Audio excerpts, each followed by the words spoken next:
एहसान मेरे दिल पे तुम्हारा है दोस्तों, ये दिल तुम्हारे प्यार का मारा है दोस्तों। सबको नमस्ते। और ये जो 2 लाइनें मैंने अभी गुनगुनाई, उसका इस डायरी से बहुत ताल्लुक़ है। ये डायरी मेरी बहुत, कहते हैं ना, उस समय जब हम जवानी के पड़ाव पे थे और पता नहीं तब क्या-क्या उमंगे, सपने, पता नहीं क्या-क्या ऐसी कल्पनाएँ दिल में उभरती थी और उसको मैं इन डायरी के पन्नों पर उकेरा करती थी। तो जब हम अपने कॉलेज से विदा ले रहे थे सबसे, तो पार्टी के दौरान एक कविता बोलने को बोला गया, जो मैंने कुछ दिन पहले ही, विदाई से पहले ही लिखी थी, क्योंकि मन में बहुत सारे दुख भरा हुआ था, उदासी थी, लेकिन उसके साथ साथ यादों का पूरा ज़लज़ला था, पूरा यादों का समंदर भरा हुआ था दिल के अंदर। तो उससे मैंने मोटिवेशन लेके एक पोएम लिखी थी। वैसे तो मैं अपने इस चैनल पर सिंगिंग वीडियोस डालती हूँ, पर आज मेरा मन किया कि कुछ अपनी डायरी से, अपनी कलम से लिखी हुई चंद लाइनें आपके साथ मैं शेयर करूँगी और मैं कोशिश करूँगी कि इसे मैं गा के ही सुनाऊँ आप लोगों को, और अच्छा लगे तो आपको मेरी हौसला अफ़ज़ाई ज़रूर कीजिएगा। और मैं आपको तारीख़ बता देती हूँ, ये मैंने लिखी थी इसी महीने में, सन 1999 में। समय भी लिखा हुआ है मैंने, दोपहर के 3:30 से 4 के बीच में, आधे घंटे में ये पोएम लिख दी थी मैंने। वो पल याद आने लगे हैं, वो पल भुला न पाऊंगी जिन्हें मैं जिंदगी भर, वो पल याद आने लगे हैं, वो पल। हो सकता है कुछ लोगों को ये बड़ी स्लो लगे, लेकिन मेरा विश्वास है कि जो इसके मर्म को समझेगा वो इसे ज़रूर पूरा सुनेगा। तो अगर आपको लगे कि इसे पूरा सुनना चाहिए तो मेरे वीडियो को प्लीज़ पूरा देखिएगा। खुशबू से महके हुए, अग्नि से दहके हुए, धुएं से उड़ते हुए, जिंदगी से मिलते हुए, वो पल याद आने लगे हैं, वो पल।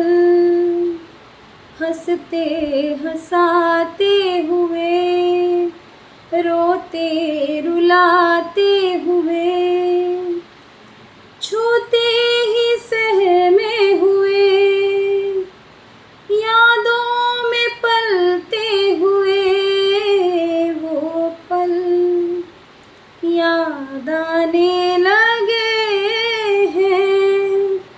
भुला न पाऊंगी जिन्हें मैं जिंदगी भर, वो पल। गीतों को गाते हुए, सावन बरसते हुए, नींदों में जगते हुए, दिन से सुनहरे हुए, वो पल याद आने लगे हैं, वो पल। भीगी हुई इन पलकों से, आंसुओं में बहते हुए, वक्त की हवा ले उड़ी जिन्हें, जाते जाते हवाई हुए, वो पल याद आने लगे हैं, वो पल। बीच में एक बार रुक रही हूँ। जो मेरे साथ ट्रेनिंग इंस्टीट्यूट में थे, जो मेरी फ्रेंड्स हैं, जो मेरे सहपाठी हैं, वो ज़रूर इस कविता को उन्हें याद होगा कि ये मैंने सुनाई थी और आज उनकी यादें फिर से ताज़ा हो गई होंगी। ये मेरा पूरा विश्वास है कि वो उन दिनों में खो जाएंगे। लम्हों में कटते हुए, घर से निकलते हुए, उस मुसाफिर की तरह बस आखिर में पलटते हुए वो पल याद आने लगे हैं।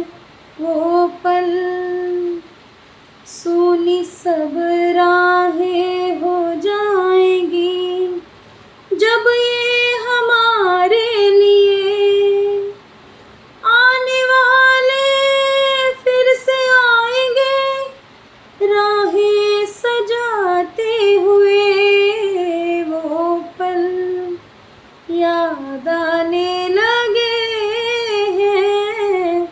वो पल घड़ियों को गिनते हुए, सपनों को बुनते हुए, दामन भरे थे खुशियों से, संग संग चलते हुए वो पल याद आने लगे हैं। वो पल पंछियों से थे हम उड़ने लगे, जीवन के अनुभव गहरे हुए, लहर से किनारे मिलते हुए, जीवन ज्योति जगाते हुए वो पल याद आने लगे हैं। वो पल जीना सिखाते हुए, बस अब ये आखिरी पैरा है। जीना सिखाते हुए, सच्ची बातें बताते हुए, कलियों सा खिलना सिखाते हुए, हिम्मत से चलना सिखाते हुए वो पल याद आने लगे हैं। वो पल भुला न पाऊंगी जिन्हें मैं जिंदगी भर, वो पल याद आने लगे हैं। वो पल। Thank you. और मैं उम्मीद करती हूँ आप सब ने इस कविता को दिल से सुना होगा और मेरी गलतियों को माफ़ कर दिया होगा। और स्पेशली मैं ये डेडिकेट कर रही हूँ मेरी उन फ्रेंड्स को, मेरे सहपाठियों को, मेरे दोस्तों को जो हमारे साथ ट्रेनिंग इंस्टीट्यूट में थे और हमने वहाँ पर जीवन की वो सच्चाइयों से रूबरू, खुद के जीवन के अनुभव हुए जिन्होंने हमें बहुत कुछ सिखाया। और इतनी लंबी दोस्ती, 22 सालों की दोस्ती है और इन 22 सालों की दोस्ती को सलाम करते हुए ये कविता मैंने आपके सामने पेश की है। तो थैंक यू सो मच इसको सुनने के लिए। और फिर मैं कह रही हूँ मेरी गलतियों को माफ़ कीजिएगा और इस वीडियो को, इस कविता को सराहिएगा, शेयर कीजिएगा, सब्सक्राइब कीजिएगा। और लेकिन इसके साथ साथ एक बात और कि ये मेरी खुद की लिखी हुई कविता है और भारतीय कॉपीराइट एक्ट के अकॉर्डिंग ये मेरा स्वरचित है और इसका दोबारा से कहीं भी प्रिंट करना, लिखना भारतीय संविधान, भारतीय कानून के अनुसार से इलीगल है। तो माफ़ी चाहती हूँ इस सावधानी के लिए, परंतु ये कहना बहुत ज़रूरी था। तो thank you so much. Bye bye, शब्बा खैर।